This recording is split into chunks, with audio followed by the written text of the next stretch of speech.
Hey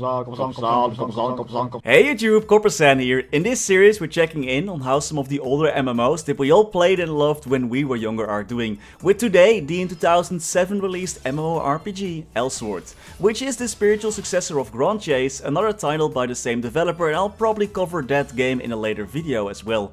Elsword is a 2.5D dungeon-based MMORPG with plenty of classes and job paths or job advancements to take. Most classes have at least 3 paths available and more are being added.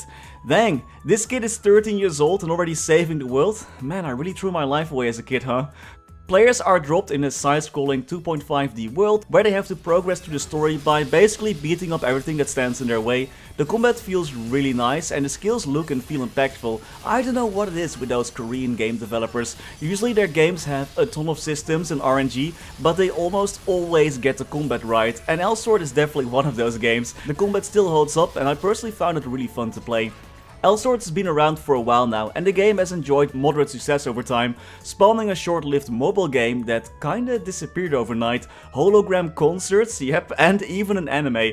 In the West there also are 2 versions of the game available, the EU version hosted by Gameforge and the global version hosted by Coninck Games, the developers themselves. I say global version and EU version, but I'm actually not sure what the service areas for these games are. They aren't mentioned anywhere on the website and I could play both versions just fine actually. However, for this video I played the EU version. Both versions are mostly the same, except that the EU version is about 6 months behind in content. Kind of a weird dynamic going on there, but yeah, you can play both, at least I could from the Netherlands. There was still some player activity in the EU server. I wasn't exactly running into hordes of players, but Elsword being a mostly dungeon-based game, this is kinda to be expected. I also started a character that starts in a special sectioned off area from the rest of the game, so I didn't really expect to meet a lot of people there. However, while playing there were plenty of megaphones of players selling stuff and looking for raids. There are some more open world zones between towns, but because I was still pretty low level, there weren't that many players there either. The NA version can also be played on Steam, so we can actually check how many people are playing through this platform. It's not exactly a lot, but do keep in mind that Elsword was first launched outside of Steam and the Steam version was added later, so I actually suspect a big portion of player base to be playing outside of Steam. And even though the numbers aren't very high, there seem to be a steady amount of Elsword connoisseurs out there. The game does seem to be past its golden days player base wise, but is still frequently being updated by the developer Coninck Games. In the EU version, the 4th path of the Eve class was just released, while in the global version the 4th path of the Ira class was released. It seems like all classes are getting a 4th path at one point. The developers also aren't shy of releasing bigger updates, like the in 2019 released Reboot update, in which big changes were made to certain classes. Huh, that Reboot logo looks kinda familiar, huh? There also are new endgame raids being added, and I also read on the game's subreddit about a battle pass being added in the Korean version. While playing Elsword I really noticed that the game feels old, so if you do feel like giving it a spin, do keep that in mind. The UI also feels pretty old and you couldn't even move the UI windows, that was kinda weird. And while the skills and characters look fine, the environment does feel a bit outdated graphical wise. I think with a few more tweaks, a few UI updates and some graphical updates, this game could be even more better. Like the case with most older MMOs like this game, Elsword is kinda pay to win. Casual equipment can provide stats and the power creep is real for those endgame raids. But there is a ton of stuff to customize your character in Elsword, which is kinda fun to be honest. From power up animations to costumes to graphics when using certain skills to pets and even animations.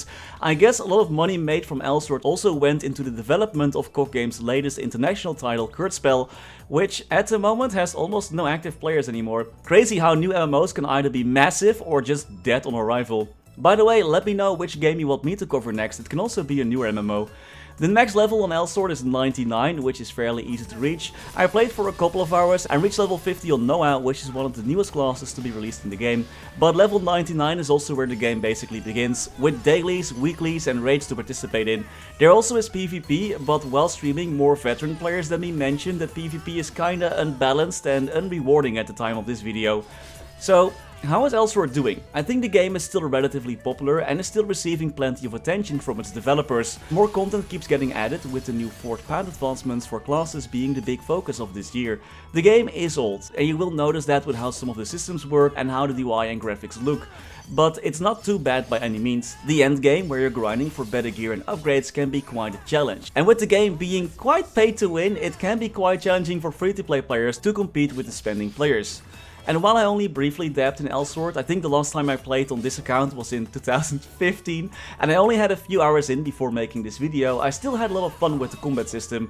It did get slightly boring when I had to run the same dungeon like 3 times for a quest, and I had to figure out where to find and start quests. Those things weren't explained very well, but those are just products of Elsword being a pretty old game, I feel like. But it is an enjoyable game in my opinion, as long as you can manage your expectations. Did you or do you play Elsword yourself, and what do you think of the game? Let me know in the comments. And like I mentioned earlier, feel free to let me know which game you want me to cover next. If you want to see more Elsword, I included a minute of gameplay after we thank our members who make videos like this possible. So as always, many thanks to Niels de Coninck, Raar maar waar, Sebastian, Hanoy, FLX, Ryalias, Terry Kim, Vareese, Mora, Wiley, Historycanon, BackSpaceOTI, Saffronyx, Lorenzo, BG Extremes, Anwar NHI, Frank Bouget, Ziggy Deer, Flidiot, Beamer WT, Knifesu, Chen125, Cloudfix, Gusus Rodriguez, Froggy, Gleason, Brandon Cam, Vira, Trevor, Michael Machaka, Ratius, Justin Vale, Silvio Nato, Stevie Zhang, Afterlord_MS,